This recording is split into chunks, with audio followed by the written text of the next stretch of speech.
বাৎসরিক পূজা অনুষ্ঠানে সবাই ইব্রাহিমরে ধরছে, ইব্রাহিম চল আমরা পূজা দিতে যাব। সাইয়েদনা ইব্রাহিম ফানাযারা নাযরাতান ফিন নুজুম, তাকালেন আকাশে আর বললেন ইন্নী সাকিম, আমি যেতে পারবো না, আমি অসুস্থ।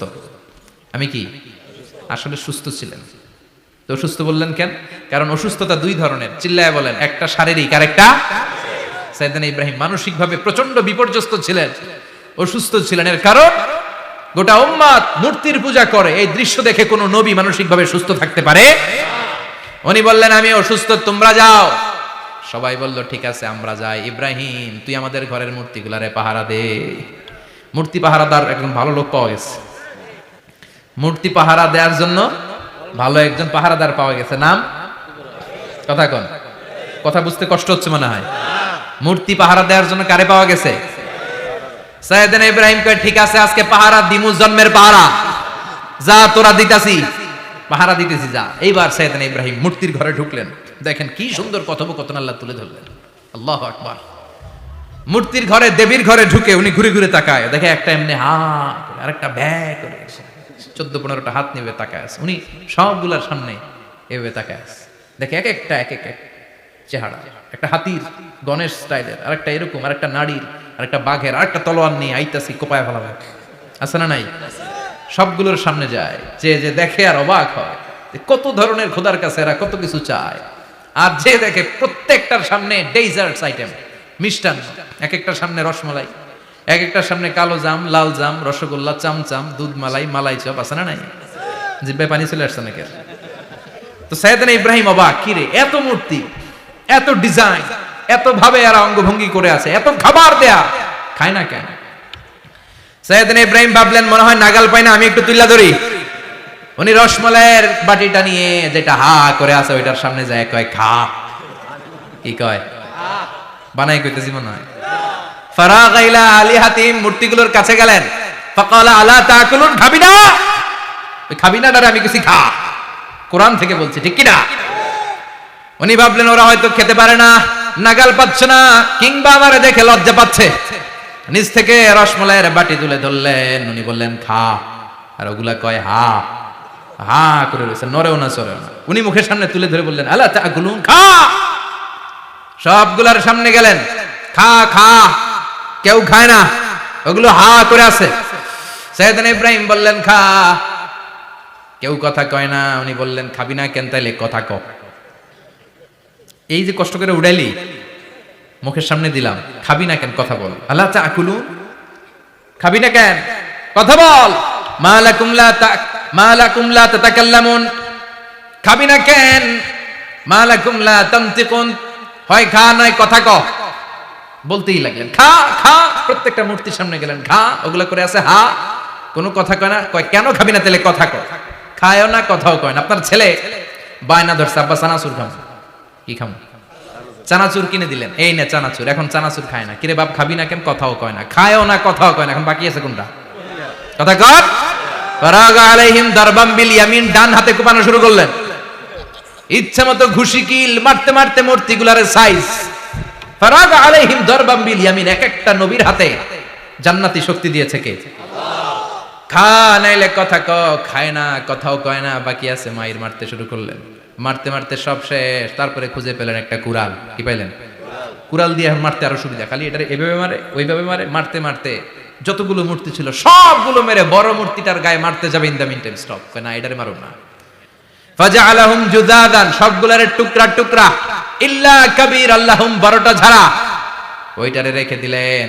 আর বুদ্ধি করে কুড়ালটারে বড়টার কাঁধে ঝুলাইয়া দিলেন, বড় মূর্তিটার কাঁধের মধ্যে ঝুলাইয়া দিলেন। ঘটনাটা সুন্দর হয়েছে না? এখন কেমন যেন মনে হয় এটা কোপাইয়া দাঁড়া রয়েছে বাপের বেটার মতো। বড় পূজার শেষ, পূজার দিনক্ষণ শেষ। বিকেলবেলা পূজা মণ্ডপ থেকে সব এসে দেখে সর্বনাশ। পাহারাদার ইব্রাহিম কই, আনতা ফাআলতা হাযা বিআলিহাতিনা ইয়া ইব্রাহিম। ইব্রাহিম সর্বনাশ কে করছে? তুই করছত নি? কই আইনো, বড়টাই করছে, ওইটারে জিজ্ঞেস করো। বাল ফাআলাহু কাবীরুহুম হাযা ফাসআলুহুম ইন কানু ইয়ানতিকুন, কোরআন থেকে বলছি, আমি করি নাই। ওই দেখ কুড়ালটা কার কান্দে? বড়টার কান্দে, ওইটারে জিগা। সবাই কই খাইছে। সবাই বলে ইব্রাহিম তুমি কি জানো না এগুলো কথা বলে না? সাইয়েদনা ইব্রাহিম বলে যে এটা কথা কয় না, ওইটার পূজা করস কেন? যেটা কথা বলে না, যেটা নিজেরাই নিজেদেরকে মায়ের থেকে বাঁচাতে পারে না, নিজেরাই নিজেদেরকে রক্ষা করতে পারে না, তোরে কিভাবে রক্ষা করবে? এগুলোর পূজা কেন করিস? ফাবুহিতাল্লাযী কাফার। কারো কোনো জবাব নাই, লা জবাব। সবাইকে ইব্রাহিম তুই বড্ড বেড়ে গিয়েছিস, তোরে নমরুদের কাছে নেওয়া হবে, রশি দিয়ে পেঁচিয়ে নমরুদের কাছে নেওয়া হলো। নমরুদের নাম শুনছেন? শোনেন নাই বোধহয়, শোনেন নাই? পৃথিবীতে 4 জন বাদশা ছিল, যারা গোটা বিশ্বের বাদশা, গোটা বিশ্বের। 2 জন কাফের, 2 জন মুমিন।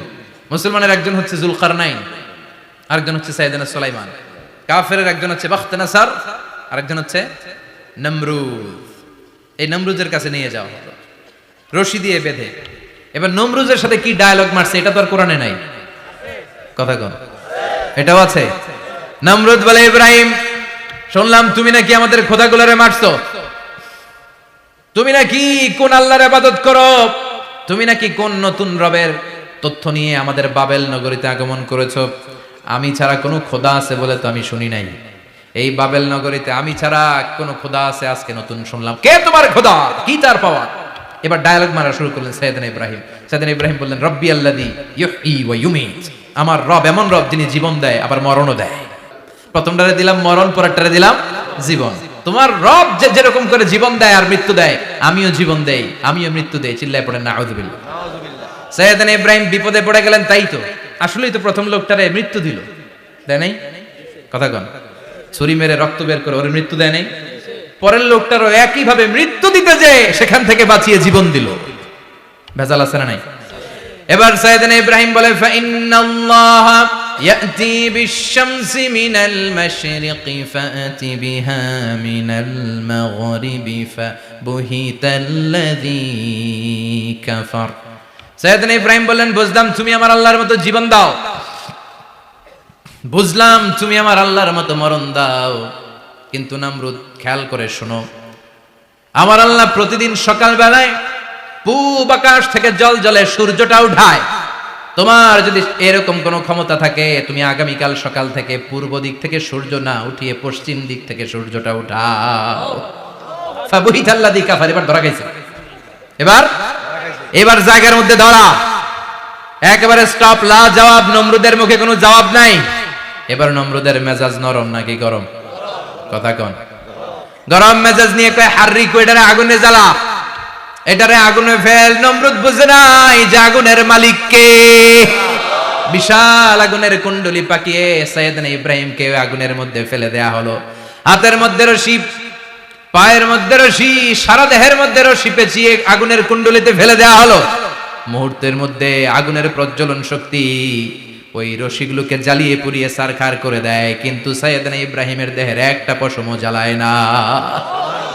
যে রশি দিয়ে টাইট করে পাচ্ছে, ওনার দেহের সাথে লাগানো টাচ করা রশি, ওই রশি জ্বলে যায়, কিন্তু সাইয়েদনা ইব্রাহিমের পশম জ্বলে না। চিল্লায় পড়েন আল্লাহু আকবার। আজও যদি তোমাদের মাঝে কেউ ইব্রাহিমের মতো ঈমান আনিতে পারো, অগ্নিকেও পুষ্প বলে পরিণত করিতে পারো, ঠিক কি না? মুসার মতো ঈমান হলে রাস্তা হবে সাগর জলে, ইউসুফের মতো ঈমান হলে একে একে দরজা খোলে। সাইয়েদনা ইব্রাহিমের মতো ঈমান যদি আজও থাকে বিদ্যমান, অগ্নিকুণ্ডে দেখতে পাবে খুবসুরতে ফুলবাগান, ঠিক কি না? ওই ঈমানটা দরকার। ওই ঈমান যদি ঈমানের মতো হয়, আগুনের কুণ্ডলকে ফুলবাগান বানিয়ে দিবে কে? সাইয়েদনা ইব্রাহিম বসে রইলেন। নমরুদ কয়, আরো আগুন জ্বালা, এলাকার বড় বড় গাছগুলো, তক্তাগুলো কেটে আগুনের কুণ্ডলিতে ফেল। তক্তা লাকড়িগুলো আগুনের কুণ্ডলিতে ফেলা মাত্র দাউ দাউ করে লাকড়িগুলোকে, তক্তাগুলোকে আগুন জ্বালিয়ে দেয়, কিন্তু সাইয়েদনা ইব্রাহিমকে জ্বালায় না। সুবহানাল্লাহ। আগুনের মালিক কে? ওই আল্লাহ আজও আছে না নাই? তিনি আগুনরে অর্ডার করলেন, সৃষ্টির শুরু থেকে তোকে একটা ধর্ম দিয়েছি, সব জ্বালিয়ে দেয়া, পুড়িয়ে দেয়া, আজকে কয়েকদিনের জন্য তোর ধর্মটাকে আমি স্টপ করে দিলাম। চিল্লায় পড়েন আল্লাহু আকবার। কুলনা ইয়া নারু কুনি বারদান ওয়া সালামান আলা ইব্রাহিম। আল্লাহ বললেন, আগুন খবরদার, আমার ইব্রাহিমের গায়ের যেন পশম না পুড়ে যায়, কারণ ইব্রাহিমের সন্তান হবে ইসমাইল, আর ওই ইসমাইলের বংশে আমি পাঠাবো আখিরি জামানার পয়গাম্বর। ইব্রাহিমের জন্য কিছু না হয়, কোন ইবারদা, ঠান্ডা হয়ে যা। কি হয়ে যা? কিন্তু এত বেশি ঠান্ডা হবি না যাতে ইব্রাহিমের সর্দি না লেগে যায়। সুবহানাল্লাহ কোন। আগুন বলে আপনি বললেন কুনি বারদা, ঠান্ডা হ। আবার কোন এত ঠান্ডা হবি না যাতে সর্দি না লাগে, কেমন ঠান্ডা হবো? আল্লাহ বললেন সালামান আলা ইব্রাহিম, সালাম হয়ে যা, শান্তির গুলবাগিচা হয়ে যা, এয়ার কন্ডিশন নাতিশীতোষ্ণ হয়ে যা। চিল্লায় পড়েন আল্লাহু আকবার। 40 দিন ছিলেন এই আগুনের কুণ্ডলিতে, কিচ্ছু হয় নাই। সুবহানাল্লাহ পড়বেন না? শেষ জীবনে উনি ওনার নাতিপুতিদের সাথে গল্পের সময় বলতেন যে আমার জীবনের সবচেয়ে আরামদায়ক সময় কাটিয়েছি আমি ইব্রাহিমের আগুনের, নমরুদের আগুনের কুণ্ডলির ভেতরে থেকে। চিল্লায় এখন সুবহানাল্লাহ। তার মানে পুরো আগুনের কুণ্ডলির এই গোলবাগিচা বানিয়ে দিয়েছে কে? ওনার জীবনের শ্রেষ্ঠ সময় নাকি এটা, সবচেয়ে আরামসে নাকি কাটিয়েছে এই আগুনের কুণ্ডলির ভেতরে। চিল্লায় পড়েন আল্লাহু আকবার।